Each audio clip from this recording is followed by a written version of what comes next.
My family didn't attend my wedding because they thought it was too small. Then they saw the pictures. When people ask me about my wedding, I always hesitate. Not because I didn't love it.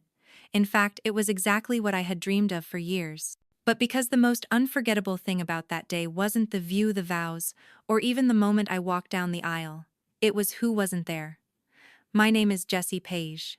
I'm 29, based in Carmel by the Sea, a small but beautiful coastal town in California. I'm a wedding experience designer. That's the official term I chose when people stopped understanding what I meant by "I don't plan weddings, I tell love stories through design." For the past 7 years, I've built a reputation for creating intimate, deeply personal weddings for couples who didn't want cookie-cutter events. I designed secret forest ceremonies, with handwritten vows, carved into driftwood minimalist desert rituals, under ancient Joshua trees, and even a sunrise exchange on a mountaintop, with no guests, just the couple and their promises. People called my work niche, sometimes odd, and often too quiet to be impressive. But I never cared. I wasn't doing it for Instagram. What most people don't know is that I didn't come from a creative background. My mother Carla was a nurse for over 30 years, and proud of every double shift she ever worked. My two older sisters went traditional.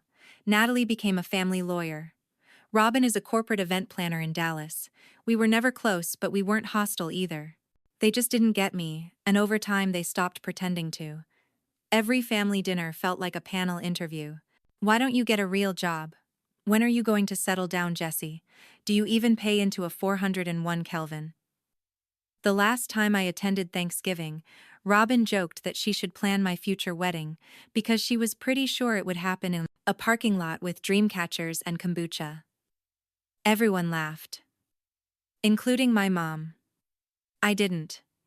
That was 3 years ago. I didn't bring it up again. I met Alex at a design symposium in New York. He was speaking on user behavior in social tech platforms, and I was consulting on emotional memory and spatial experiences, two completely different worlds. Somehow, we stayed after everyone else left. He asked me questions that felt like answers. He listened like he'd been waiting. We didn't rush anything. After 2 years of living between coasts, he left his job, sold his stake in the startup he'd built, and we moved to a rented cottage in Carmel.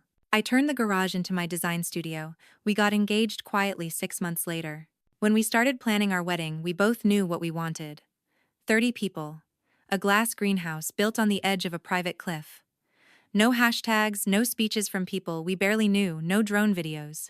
Just intimacy, honesty, and space for real connection. Every detail was curated for meaning, not for show. I designed my own gown from ivory raw silk, hand-dyed with pigments from the coastline rocks. We hired a local chef who specialized in zero-waste luxury cuisine. I used my savings to transform the small space into something that felt timeless.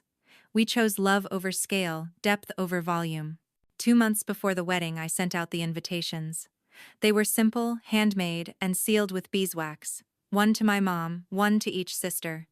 Within 3 days, the group chat lit up. My heart sank as I read Natalie's first message. "Only 30 guests, you're kidding, right?" Then Robin chimed in. "Is this like one of your minimalist design concepts or something?" My mom followed a few hours later with the final blow. "Jessie, honey, we're going to sit this one out. It just doesn't feel like a real wedding. You know how far California is for us. Maybe next time you do something bigger, we can plan a family celebration too." I stared at the message for what felt like hours. No anger, no yelling, just a quiet kind of betrayal that sinks in like cold air through a cracked window. I didn't argue, I didn't call. I just texted back, "Thanks for letting me know." That night, Alex found me in the kitchen sitting on the floor, holding the unopened RSVP cards from the rest of my extended family. "They're not coming," I said. My voice barely above a whisper. Not even my mother. He didn't say anything. He just sat down next to me and held my hand. And in that silence I realized something that would shape everything that came after. You can build a life full of beauty, kindness, and meaning. But none of it will ever matter to people who are only looking for spectacle. After the messages stopped coming, what remained was the silence. Not the kind that feels peaceful, but the kind that follows disappointment, so sharp it dulls everything around it. I stopped checking my phone. I ignored group chats. I didn't tell anyone that my own mother wouldn't be at my wedding, not even Tessa, who had been helping me finalize the flower pairings that week. It wasn't pride, it was protection. I didn't want to hear another version of, "I'm sure they didn't mean it that way," or, "maybe they'll change their mind." I knew my family well enough to know they wouldn't, for them showing up was conditional. If it wasn't convenient, glamorous, or socially beneficial, it wasn't worth their effort.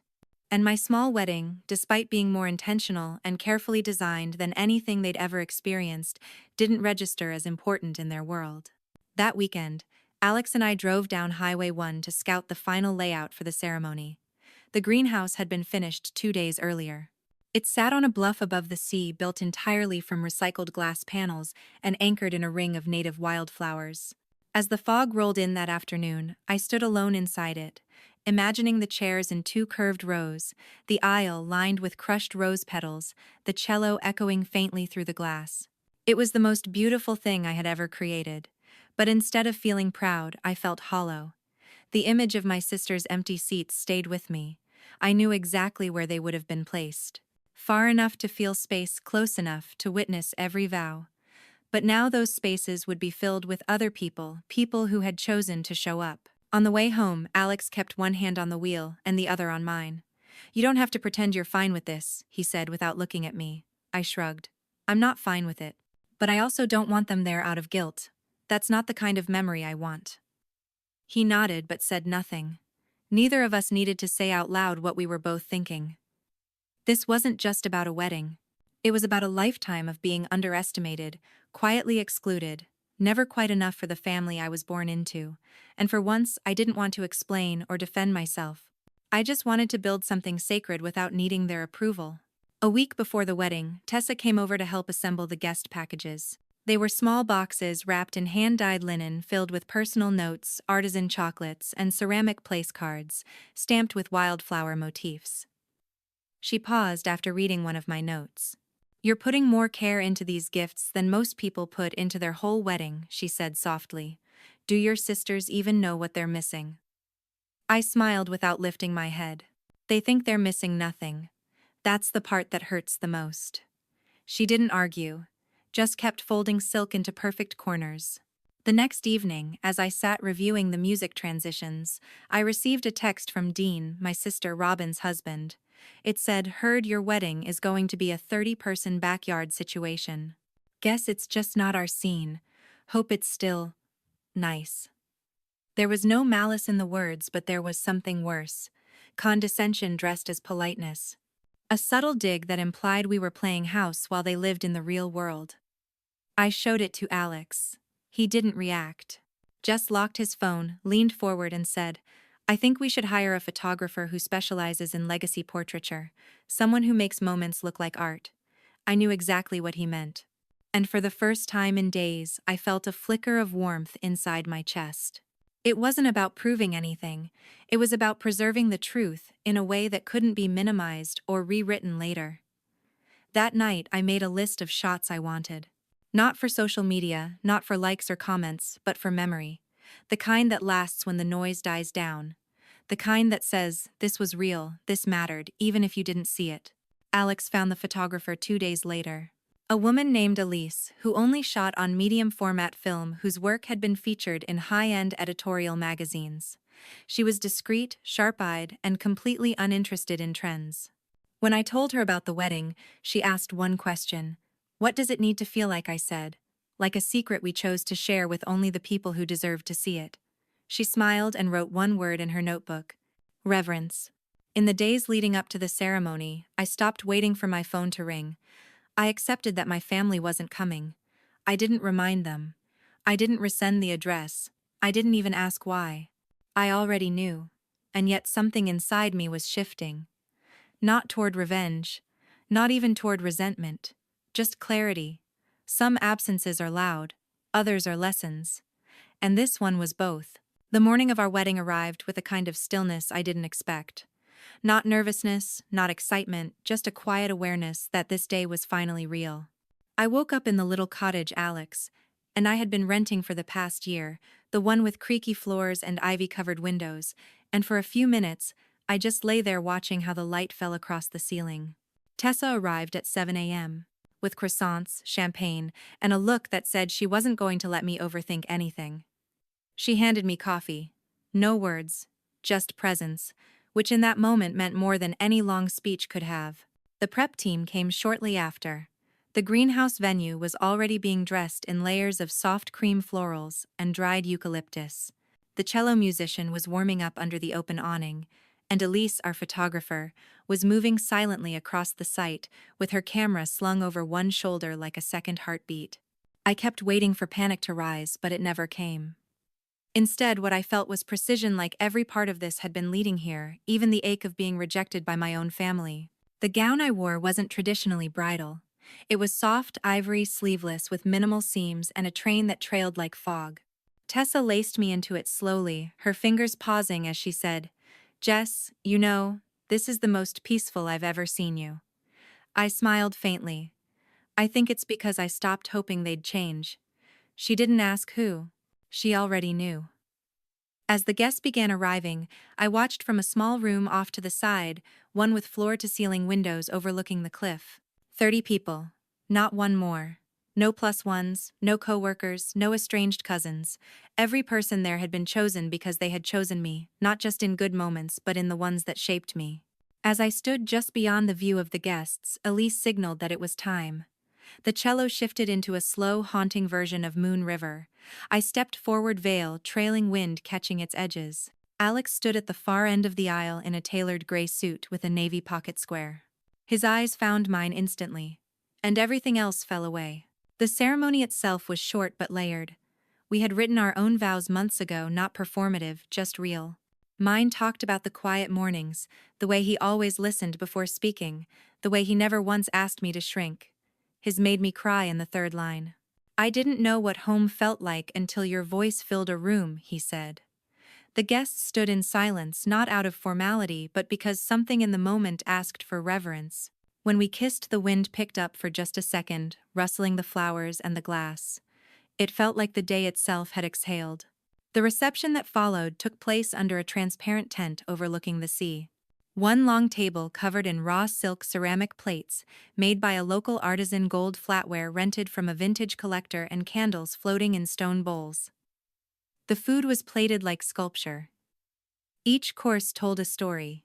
Our favorite soup from our first trip together, a dessert inspired by the orchard where we got engaged. The wine came from a woman-owned vineyard just 30 miles inland.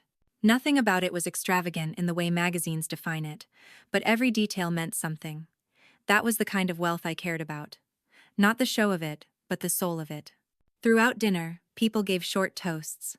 No stage, no microphone, just spontaneous words from people who had been there through chapters that never made it to Instagram.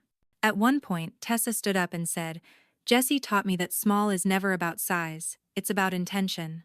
And what she created today is proof that quiet doesn't mean invisible." I didn't cry then. I just pressed my fingers to my lips and nodded. Because I knew she was right. As the sun set, Elise asked to steal us away for 15 minutes. She brought us to a patch of bluff just beyond the venue where the sea curved out in a dramatic arc. The sky was painted in soft purples and dusky peach, and the light made everything look like a watercolor. She didn't pose us, just let us be. At one point I turned to look back at the tent, glowing with soft lights, laughter drifting on the wind. That was the moment she captured. Me in my gown, looking back at what we had built. And even though I didn't say it out loud, I thought to myself, they have no idea what they missed. Later that night, after the cake had been cut and the last song faded, I sat barefoot on the edge of the platform. My heels discarded, a blanket draped over my shoulders. Alex came up behind me and wrapped his arms around my waist. "Was it everything you imagined?" he asked softly. I leaned back into him. "It was more. But I still wish they had come." He kissed my shoulder gently. "One day they'll wish it too." And in that moment I knew we would be okay. We returned home 2 days after the wedding. The cottage felt different, not because anything had changed, but because something had settled. The ceremony was behind us now, preserved not just in memory, but in film, in smells, in moments that still lingered on my skin like salt from the ocean. I hadn't heard a word from my family during or after the wedding. No follow-up messages. No surprise apologies. Not even a passive-aggressive emoji reaction to my Instagram stories. It was as if they had quietly erased themselves from the day, not realizing the space they left behind had been filled without them. 3 weeks later, Elise delivered the first batch of photos. They arrived in a wooden box with a wax seal and a handwritten note that said, "Some stories don't need words, just light." Alex and I opened it together on the living room rug. We didn't speak much as we flipped through the thick prints. There was one of us standing under the canopy of glass and wildflowers with the ocean blurred behind us, like a painting. Another of me laughing mid-dance barefoot on the marble floor. One that stopped me cold was taken from behind, showing me facing the sunset with my veil lifting in the wind. It didn't look like a wedding, it looked like art. I could already hear my sister's voices in my head. "Wait, this was your wedding." Alex set down the last photo, looked over at me, and asked, "Do you still want to share them?" I didn't answer immediately. Part of me wanted to let it go, to keep this beauty for ourselves and the people who had earned the right to witness it. But another part, the quieter, tired part, wanted them to see what they had dismissed so easily. Not out of revenge, not even out of pride, but clarity. I nodded once. 3 photos. Just 3. The next morning I posted them. No captions beyond one sentence. 3 weeks ago we got married. In the most honest way we knew how. No hashtags. No tags. No location. Just the images. By the time I finished my coffee, the post had over 500 likes. Most were from colleagues, past clients, old classmates, and a few vendors I had worked with over the years. Then the text started. A college roommate messaged Jessie, "This is unreal, Vogue-worthy." Another friend commented, "This is what dreams look like when they don't beg for attention." But around noon the family wave hit. It started with Robin, my middle sister. A text. No greeting. Just a screenshot of my post with the message, "You said it was small." I stared at it for a full minute before replying. It was. She didn't write back. 10 minutes later, Natalie messaged, "That doesn't look like 30 people." Then, before I could reply, "Mom is freaking out. I hope you're happy." I wasn't happy. I wasn't smug. I just felt still. They had made assumptions. They had called it insignificant. They had declined the invitation, not based on anything I said, but on what they believed I was capable of. At 4 p.m. my phone rang. My mother. I let it go to voicemail. Her message was exactly what I expected. "Jessie, I just saw your wedding photos." I had no idea it was going to be that elaborate. "Why didn't you tell us? I need to talk to you. Please call me." She sounded breathless, a little panicked. Not hurt that she missed the ceremony, but shocked that it had been something she would have wanted to be part of. Alex listened to the voicemail with me. He didn't say anything until the end. Then he asked, "Do you regret posting the photos?" I thought about it. There was a kind of discomfort in being the one who held up a mirror. But I didn't put anything fake into that mirror. They just didn't like what they saw reflected. I shook my head. I don't regret it. What I didn't say but knew deep down was that I had finally taken control of the narrative. For once, I wasn't waiting for them to see me. I had let them see themselves. That night Megan texted me, the youngest cousin on my mother's side, not close but always kind. Her message was simple. "I just saw the photos. You looked beautiful. I'm sorry I wasn't there." I blinked surprised. Then I typed back, "Thank you. I wish more people had seen it the way you did." Her response came quickly. "Some people only recognize worth when it looks expensive. But I know you. It was always going to be meaningful." That message stayed with me longer than the others. Because in the middle of the family noise, that small voice felt like truth.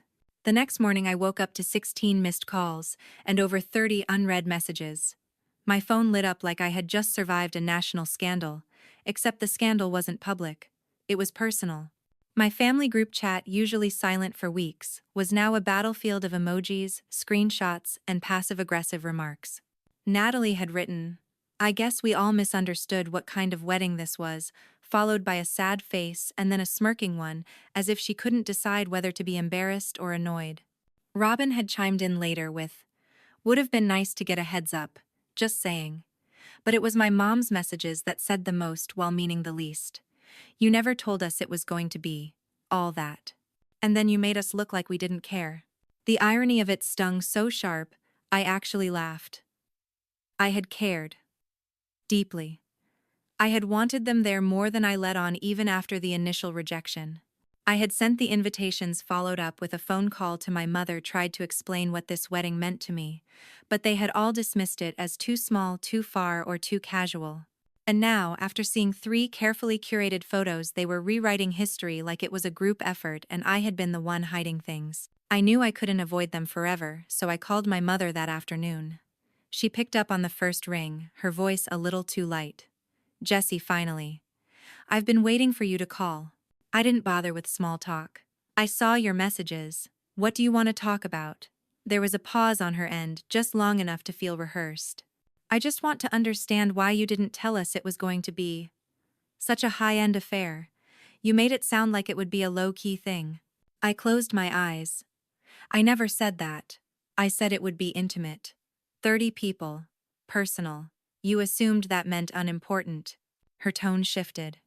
"Well, I don't think that's fair, Jessie. You know how we are. We like to plan for things properly. If we had known it would be something you'd well invest in like that, we would have come." The phrasing hit me like cold water. Invest in like it was a financial opportunity missed. "So you would have shown up for the menu, the venue, the dress, but not for me." She exhaled sharply. "Don't twist my words. You're being dramatic." I didn't raise my voice. "I'm being accurate. You called it too small to travel for. That's what you said." Another pause. "Well, we didn't realize how serious you were." "You never thought I was serious about anything," I said quietly. The conversation ended without resolution. She didn't apologize, not really. She expressed regret in a way that implied I had caused it. And when I hung up, I didn't feel relief. I felt tired. Like carrying the weight of the truth had worn out my spine. And now I was supposed to carry their guilt too. But I didn't respond to the others. I let the silence stretch. Let them sit in the discomfort of their own assumptions. That evening, Alex made dinner nothing fancy, just roasted vegetables and pasta, the kind of meal we always shared on slow days. As we ate, I told him what my mother had said. He listened without interrupting, his face, unreadable but present.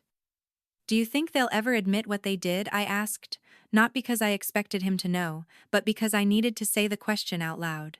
He looked at me and said, "People rarely apologize for underestimating someone.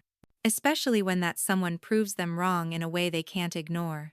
Later, as I scrolled through the messages again, one stuck out.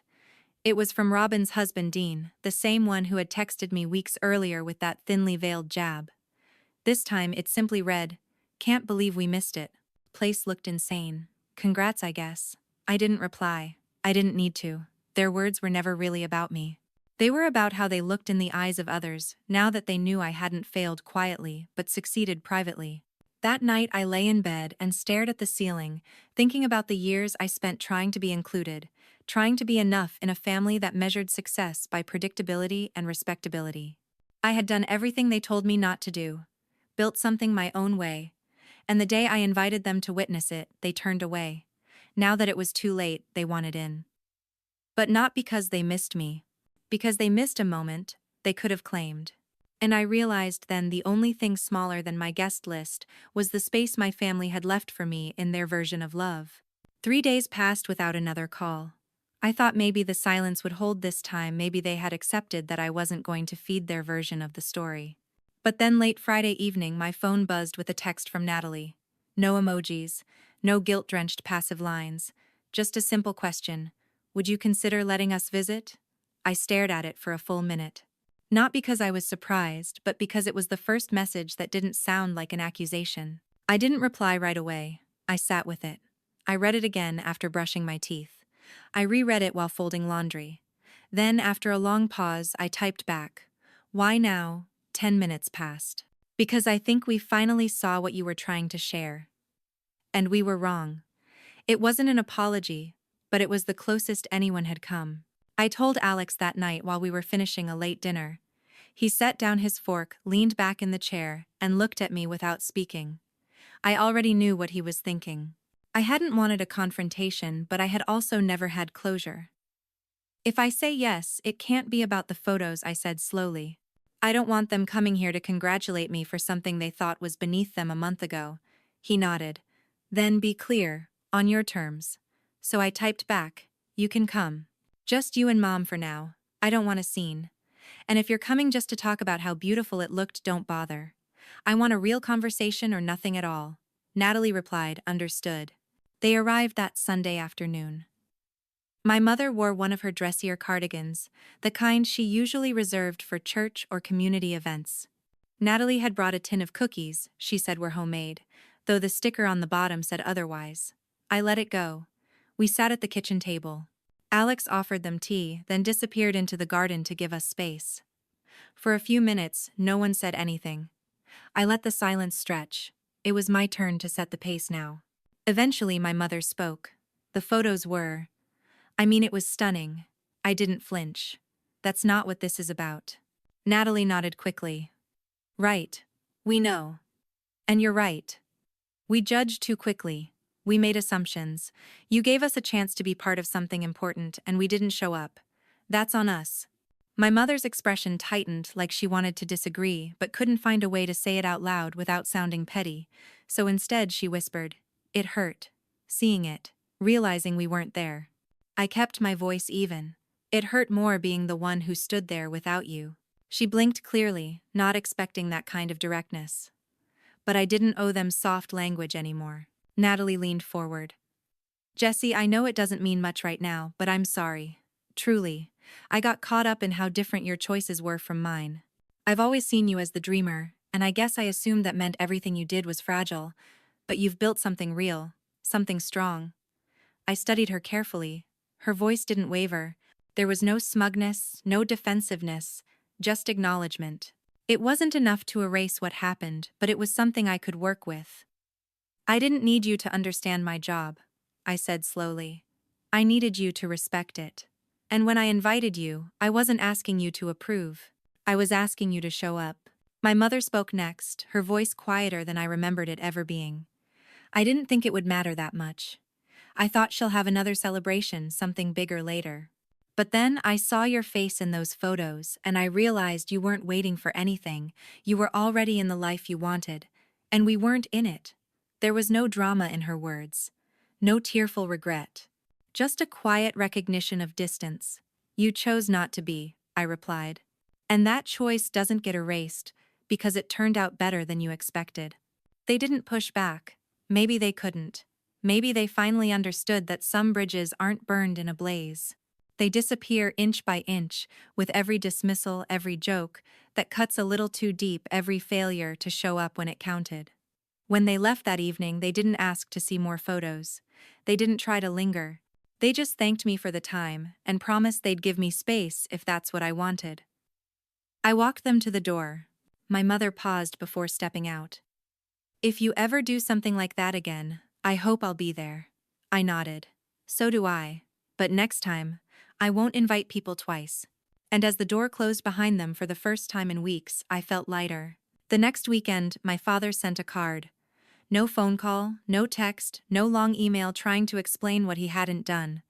Just a small white envelope with my name written in his familiar slanted handwriting. Inside was a folded note and a check. The note read, "Congratulations. Wish I had been there." That was it.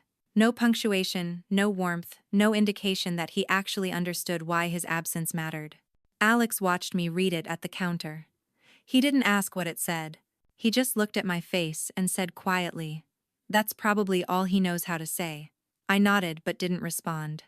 It didn't hurt the way my mother's words did, because I had never expected more from him. He was always the parent who loved from a distance, the kind who thought presence could be replaced by gestures and money. And maybe in his world that counted. In mine, it didn't. 2 days later, my brother-in-law, Dean, called. I let it ring the first time. Then again. On the third try I picked up. I didn't say hello. I just waited. "Hey Jessie, it's Dean. I know you probably don't want to talk to me, and honestly I wouldn't blame you." There was a pause like he was checking if I'd hung up. I didn't. "Look, I just wanted to say I was wrong. About the wedding. About you. Robin's been a mess since those photos went up. She didn't want to admit it, but we both know she's embarrassed. And honestly, I am too." I still didn't say anything. I wanted to know where he was going with this. The thing is, I think we've been looking at your life like it was missing something, when the truth is you just weren't doing it for us to see. And maybe that's what bothers us most. I finally spoke. It wasn't for you to see. That's the point. He let out a short breath. I get that now. And I'm sorry I made that comment before, the one about the backyard situation. It wasn't about you.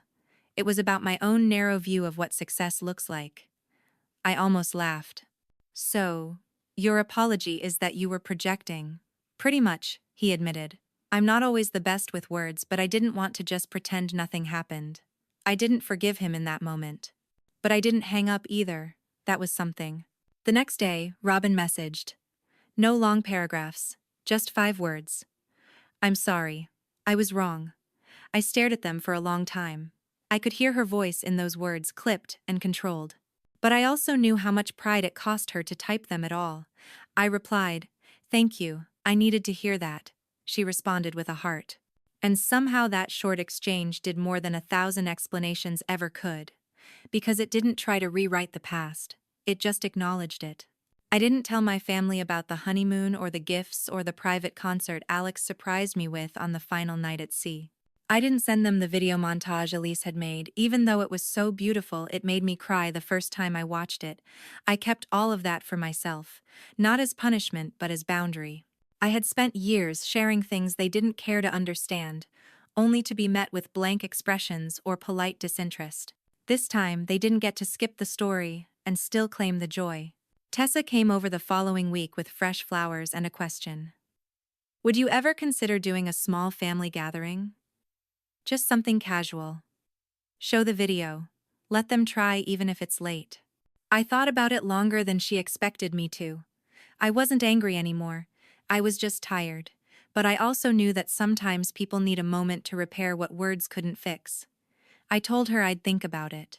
That night, Alex and I sat outside on the back deck, the ocean air brushing through the trees. If you wanted to do something for your family, he said, I'd support it, but only if you want to. I looked up at the sky at the stars that looked closer here than they did anywhere else. What if it's not about wanting them back? What if it's just about letting them try? He nodded. Then that's still your choice, not theirs. And that was the difference. For the first time in my life, the power wasn't in their approval, it was in my discernment. We planned the dinner for a Sunday evening 2 weeks after Robin's message, and 4 since Natalie and my mother visited. I didn't want it to feel like a second wedding or an apology tour. I wanted it to feel like a line in the sand. One that said, this is what you missed, but this is still your chance to mean something going forward. We didn't decorate. No centerpieces, no printed menus, no curated lighting. Just long dishes of shared food wine we liked, and the wedding video cued quietly on a screen in the living room. I told Alex the goal wasn't to impress them. It was to see if they could sit in the discomfort of what they had chosen not to witness and still show up anyway.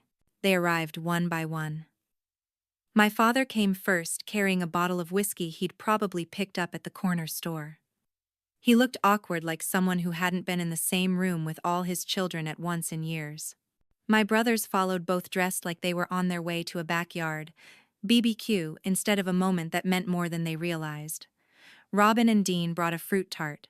Natalie brought nothing, but her posture said she was trying.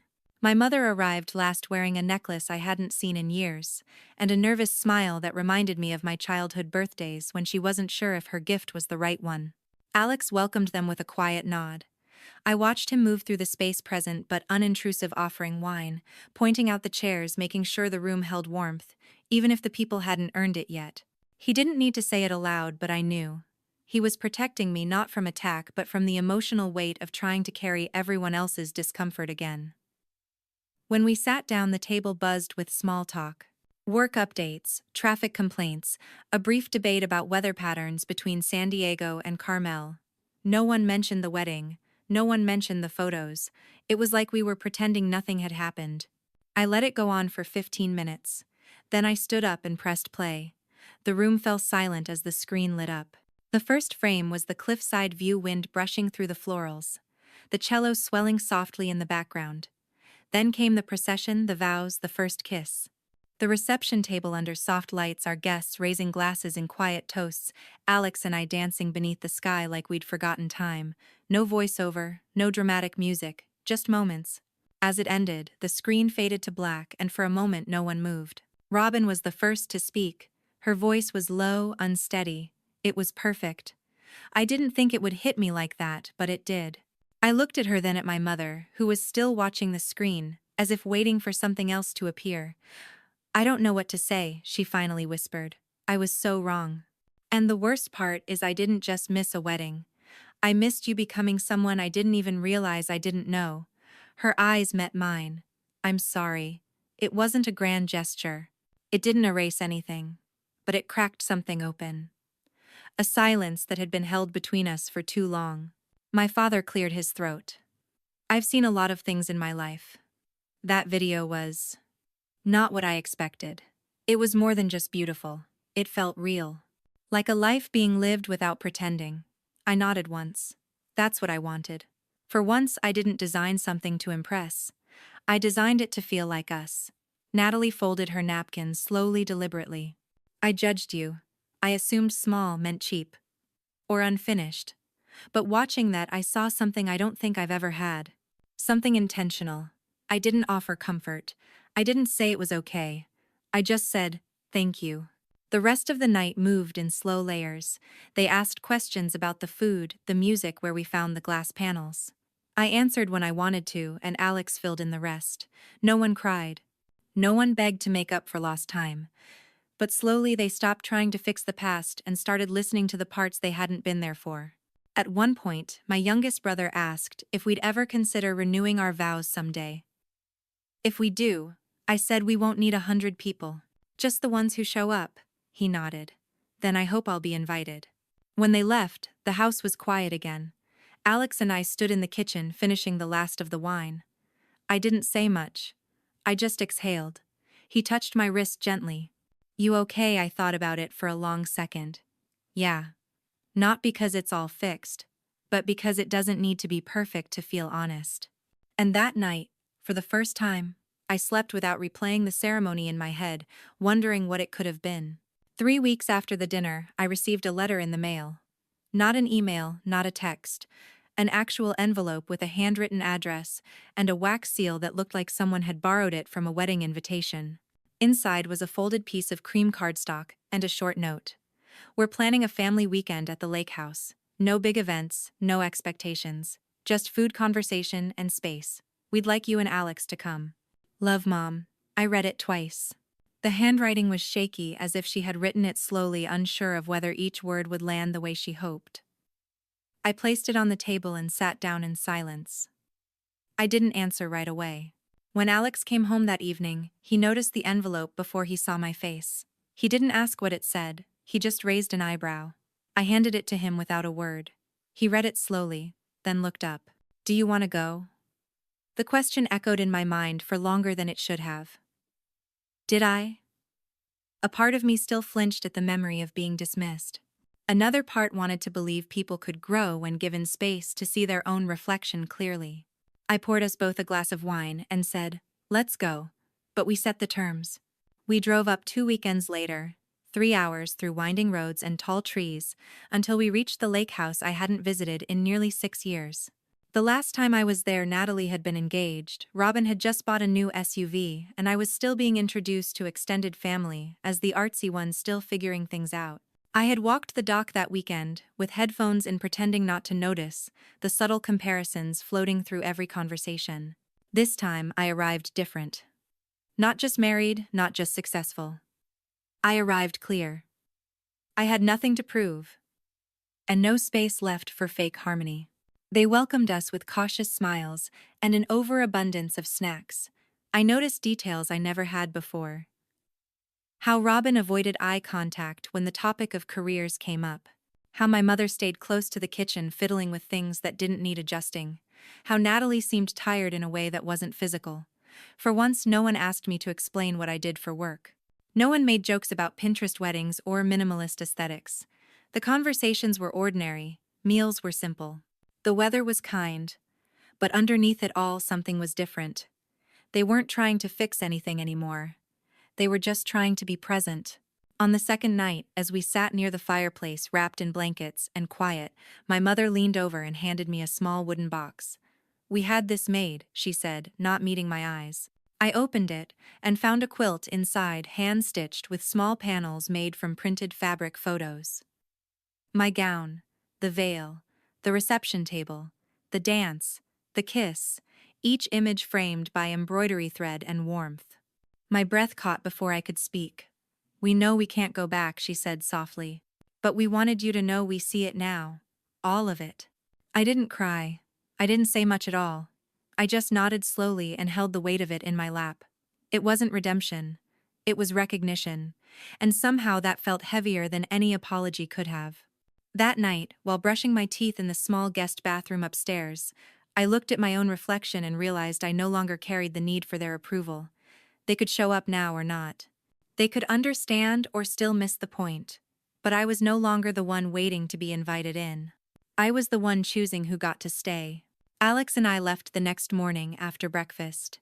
No grand farewells, just hugs that felt more real than before, and a quiet promise to try. As we pulled out of the driveway, he glanced over and asked, "Do you feel any different?"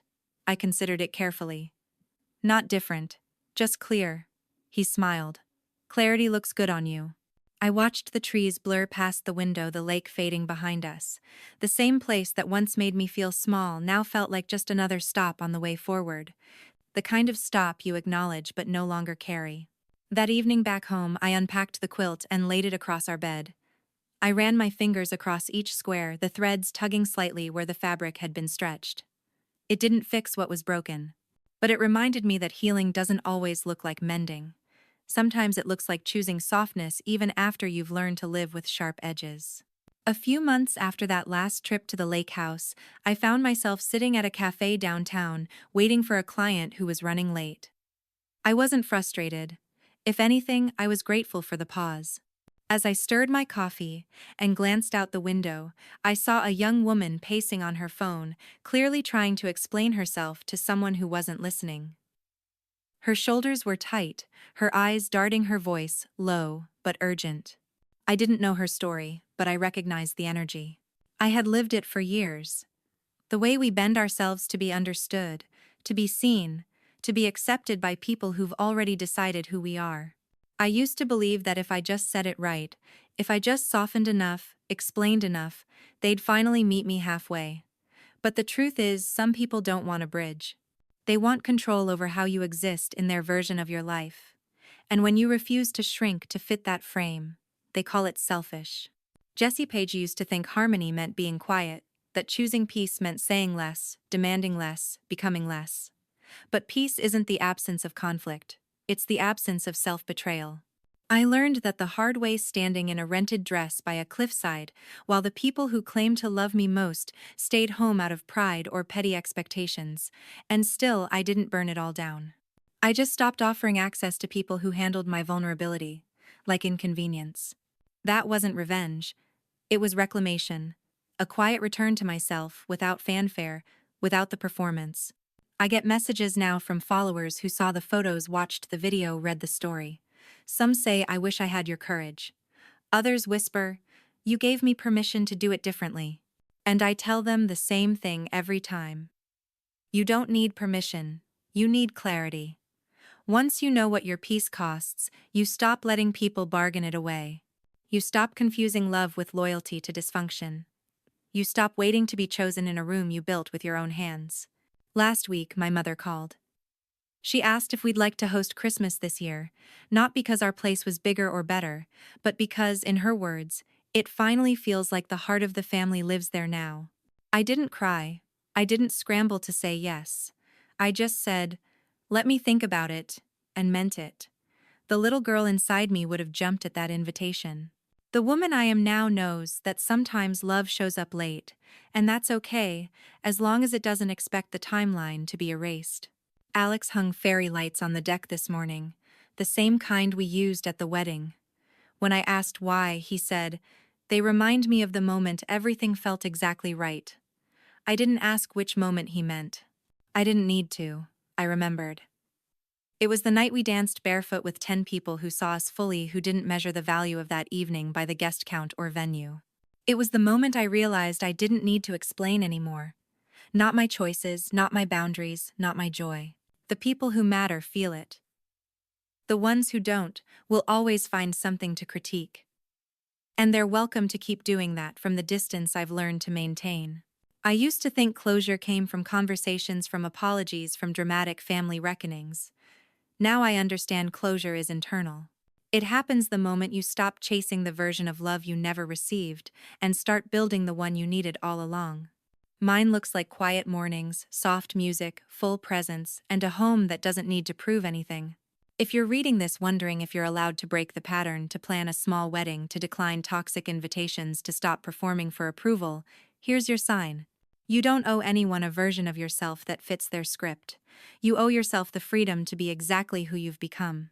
So let me leave you with this. What's the quietest choice you've been afraid to make because it didn't look big enough for others to respect? And what would happen if you made it anyway? Before I left that night, I walked through the lobby again. The glass doors reflected a different version of me now. Not softer, not sharper, just clearer. There was no plaque commemorating what we'd done. No statue, no tribute video. Just a hallway that used to carry footsteps that doubted me now, echoing back in quiet support. That was more than enough. Later back home, I reread the notebook my mother left behind. Not for comfort, just for clarity. On the last page, she had scribbled something I hadn't noticed before, written in faint pencil, like a thought she wasn't sure would ever be read. Let the world underestimate you. Just make sure they're still watching when you prove them wrong. I didn't cry. I didn't need to. That sentence had already lived in my bones for years. Now it simply had a name. So if you've ever found yourself erased in a room you helped build, silenced at a table you set, or dismissed by people who used to praise your obedience more than your vision, I hope you know this. You are not invisible. You are simply unannounced. And sometimes the loudest thing you can do is keep building anyway. Because one day the people who overlooked you will have to sit quietly while the room turns to face you. Not because you demanded it, but because you earned it. And I wonder, have you ever been told you weren't ready, only to realize you were never meant to ask for permission in the first place?